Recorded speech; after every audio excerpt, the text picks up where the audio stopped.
Assalamualaikum warahmatullahi wabarakatuh. Hari ini kita akan belajar mengenai ceramah. Kita mulai dulu dari pengertiannya ya. Teks ceramah adalah teks yang berisi pemberitahuan, penyampaian suatu informasi, baik pengetahuan maupun informasi umum lainnya untuk disampaikan di depan orang banyak. Jadi yang namanya ceramah itu ada informasi yang disampaikan, kemudian disampaikan di depan orang banyak.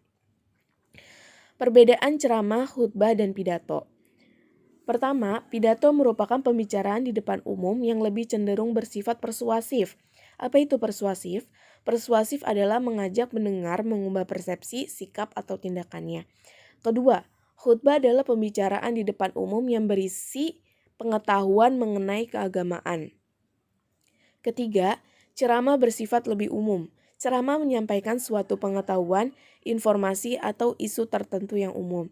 Jadi kesimpulannya, pidato itu sifatnya persuasif atau mengajak, yang khutbah itu materinya tentang keagamaan, dan ceramah itu fungsinya menyampaikan informasi dan materinya lebih bersifat umum, tidak hanya tentang keagamaan. Tapi persamaan di antara ketiga hal ini adalah sama-sama menyampaikan informasi di depan orang banyak. Seperti itu. Nah, sekarang ciri-ciri ceramah. Pertama, ceramah itu memiliki tujuan yang jelas. Kedua, isinya mengandung kebenaran dan tidak menimbulkan pertentangan. Tiga, isinya bersifat menggugah serta dapat bermanfaat bagi para pendengar ceramah tersebut. Keempat, cara penyampaiannya jelas dan terstruktur. Dan yang terakhir, bahasa yang dipakai dalam ceramah itu harus mudah dipahami oleh pendengar atau pembaca. Selanjutnya, tujuan ceramah. Ceramah memiliki 3 tujuan. Yang pertama informatif, yaitu memberikan informasi kepada pendengar mengenai suatu hal sehingga pendengar dapat memahami atau mengerti isi informasi dengan jelas dan benar. Kedua, tujuannya adalah persuasif, yaitu mengajak pendengar supaya mengikuti apa yang telah pembicara sampaikan. Ketiga, tujuannya adalah rekreatif, yaitu menghibur atau menggembirakan pendengar. Jadi dapat kita simpulkan bahwa tujuan ceramah ini ada 3. Yang pertama informatif, itu memberikan informasi. Kedua persuasif, yaitu mengajak. Dan ketiga rekreatif, yaitu menghibur. Selanjutnya kita akan belajar mengenai jenis-jenis ceramah. Ceramah dibagi menjadi 2, yaitu ada ceramah umum dan ceramah khusus. Ceramah umum merupakan pesan yang tujuannya untuk memberikan sebuah nasihat serta petunjuk-petunjuk yang ditujukan terhadap halayak ramai atau masyarakat luas. Pada umumnya, ceramah umum bersifat menyeluruh. Maksudnya tak ada batasan apapun, baik itu dari audiens yang sudah tua maupun yang masih muda. Materinya pun tidak ditentukan sesuai dengan acara. Jadi ceramah umum ini dari segi materi dia bersifat umum, dari segi audiens pun dia sifatnya umum, bisa diterima oleh semua kalangan. Kalau ceramah khusus merupakan ceramah yang bertujuan untuk memberikan nasihat dan petunjuk-petunjuk terhadap mad'u atau halayak tertentu yang bersifat khusus, baik itu materinya ataupun yang lainnya. Misalnya, dalam peringatan Isra Mi'raj Nabi Muhammad, itu ada sebuah ceramah. Nah, ini kan ceramahnya ini sifatnya khusus. Kenapa khusus? Karena hanya ditujukan kepada umat muslim.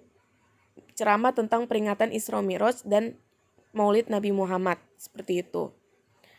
Sedangkan kalau ceramah umum, dia sifatnya lebih umum, tidak terpaku kepada usia audiens, agama audiens, dan lainnya.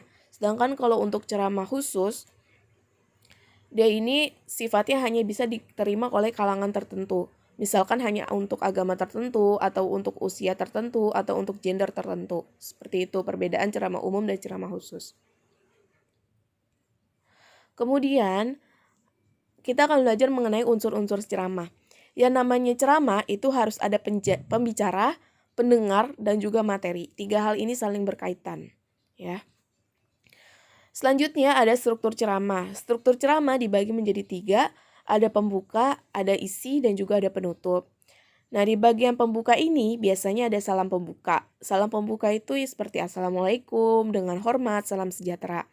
Yang kedua ada sapaan. Sapaan itu seperti yang terhormat, Kepala Sekolah SMA 1 Jakarta. Terus hadirin yang terhormat. Dan ucapan puji syukur adalah seperti Marilah sama-sama kita panjatkan puji dan syukur kehadirat Tuhan Yang Maha Esa, itu contohnya. Dan tujuan ceramah itu seperti contohnya pada pagi hari ini saya akan berceramah mengenai virus corona. Ini itu namanya tujuan ceramah. Yang kedua, isi. Nah, di bagian isi ini berisi materi pokok yang disampaikan dalam ceramah. Ketiga, ada bagian penutup. Bagian penutup ini berisi simpulan dari ceramah yang kamu sampaikan. Kedua, permohonan maaf. Tiga, ucapan terima kasih kepada hadirin yang telah mendengarkan ceramah kamu. Dan yang terakhir, kamu harus mengucapkan salam penutup. Nah, itu adalah tiga struktur ceramah yang harus kamu ketahui. Nah, setelah kamu mempelajari materi ceramah ini, silakan kamu kerjakan latihan di LKS halaman 34-35, itu ada sebuah teks ceramah, dan kamu kerjakan 5 pertanyaan yang ada di bawah teks ceramah tersebut. Tugasnya dikerjakan di buku tulis bahasa Indonesia, kemudian dikumpulkan di classroom. Seperti itu. Semoga materi hari ini mudah dipahami. Kurang lebihnya Ibu mohon maaf. Wassalamualaikum warahmatullahi wabarakatuh.